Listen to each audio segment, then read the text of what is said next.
कलयुग को सभी युग में से सबसे सर्वश्रेष्ठ क्यों कहा गया है और ऐसा किसने बताया? और कलयुग में सबसे बलवान व्यक्ति किसको माना जाएगा? लेकिन क्या आप जानते कि कलयुग में महाभारत जैसा एक और महायुद्ध भी होने वाला है? तो चलिए जानते हैं इस वीडियो में, तो वीडियो को अंत तक जरूर देखें। दोस्तों, हमारे सनातन धर्म में समय के कालखंडों को 4 युगों में बांटा गया है, सतयुग, त्रेता युग, द्वापर और कलयुग, जिसमें कलयुग को मानव जाति के लिए सबसे शापित युग कहा गया है।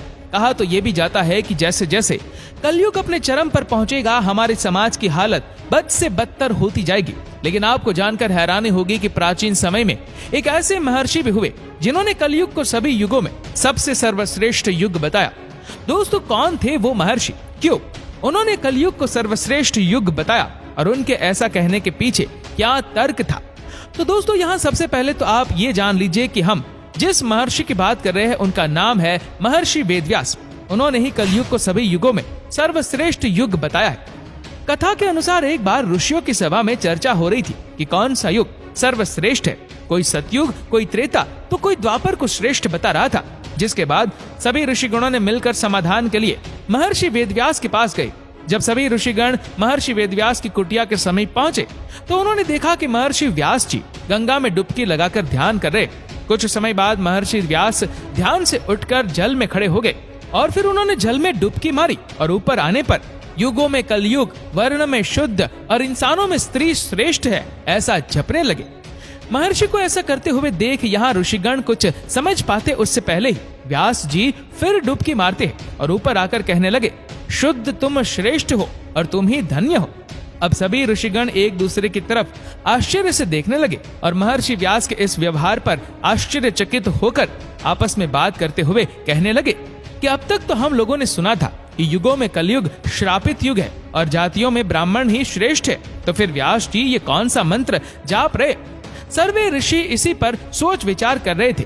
तभी व्यास जी नदी से बाहर निकलकर अपनी कुटिया में चले जाते हैं और बाद में ऋषिगण भी उसके पीछे कुटिया में चले जाते हैं। और ऋषियों ने कहा, महर्षि, हम आपके पास एक समस्या के समाधान के लिए आए थे, लेकिन आप नदी में डुबकी लगाते समय इस मंत्र का जाप कर रहे थे। उस मंत्र ने हम सभी को आश्चर्य में डाल दिया है कि आखिर कलयुग सभी युगों में श्रेष्ठ कैसे हुआ? कृपया करके आप इसका जवाब दे। ऋषियों की बात सुनकर व्यास जी ने कहा, हे ऋषिगण, इसमें असमंजस की बात क्या है? मैंने जो भी कहा सत्य कहा।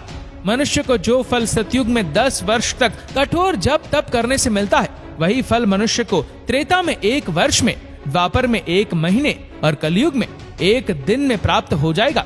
इसी तरह जो फल सतयुग में त्याग, त्रेता में यज्ञ, द्वापर में देवार्चन से प्राप्त होता है, वही फल कलयुग में मनुष्य प्रभु के भक्ति और कीर्तन मात्र से प्राप्त कर लेगा। दरअसल कलयुग को ये वरदान प्राप्त है कि कलयुग में केवल श्री हरि का नाम जपने मात्र से जीव का कल्याण सुनिश्चित है। उसे मुक्ति के लिए अन्य किसी भी साधन की आवश्यकता नहीं है। इसी वजह से मैंने कलयुग को श्रेष्ठ कहा। इतना सुनने के बाद सभी ऋषिगण आगे वेदव्यास जी से कहते हैं, महर्षि, आपने नदी में दूसरी डुबकी लगाते कहा था कि कलयुग में शुद्ध श्रेष्ठ है। आखिर ये संभव कैसे है? समाज का सबसे निम्न वर्ण श्रेष्ठ कैसे हो सकता है? इस पर वेदव्यास जी कहते हैं, पहले ब्राह्मणों को ब्रह्मचर्य का पालन करना होता था, जिसके बाद वे अनुशासन एवं धर्म की मर्यादा में रहते हुए वेद शास्त्रों एवं मंत्रों का अध्ययन करते थे और इसके बाद ही वे अन्य वर्णों को मार्गदर्शन के लिए उन्हें धर्म ज्ञान देते थे। इस तरह से प्रत्येक ब्राह्मण अपने कर्तव्य का निर्वहन करते हुए उच्च पद को प्राप्त होते थे।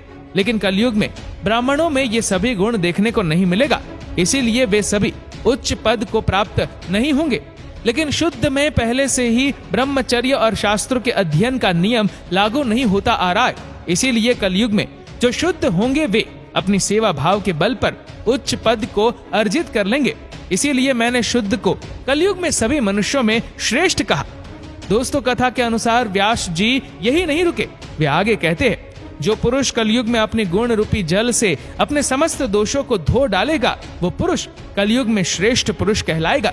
इसीलिए हे मुनिगण, कलयुग वासियों के लिए ये मेरी सलाह है कि अगर वे अपने जीवन को सफल और सुखी बनाना चाहते हैं तो सदा श्री कृष्ण रूपी हरि नाम का जाप करे। अगर वे ऐसा करते हैं तो कलयुग के बाद यानी अपनी मृत्यु के बाद वे वैकुंठ धाम में स्थान प्राप्त करेंगे। इन सभी बातों को कहने के बाद महर्षि व्यास जी सभी ऋषियों से कहते हैं कि हे मुनिवर, मुझे उम्मीद है कि मैंने आपकी सभी शंकाओं का समाधान कर दिया। इसीलिए अब आप बताएं कि आप सबका यहाँ कैसे आना हुआ। इस पर सभी ऋषियों ने एक स्वर में कहा, हे महर्षि, हम यहाँ आज इस शंका को लेकर आपके पास आए थे, वो आपकी कृपा से अब दूर हो गई है। ऋषियों के मुख से ये बात सुनकर व्यास जी अब मुस्कुराने लगते हैं।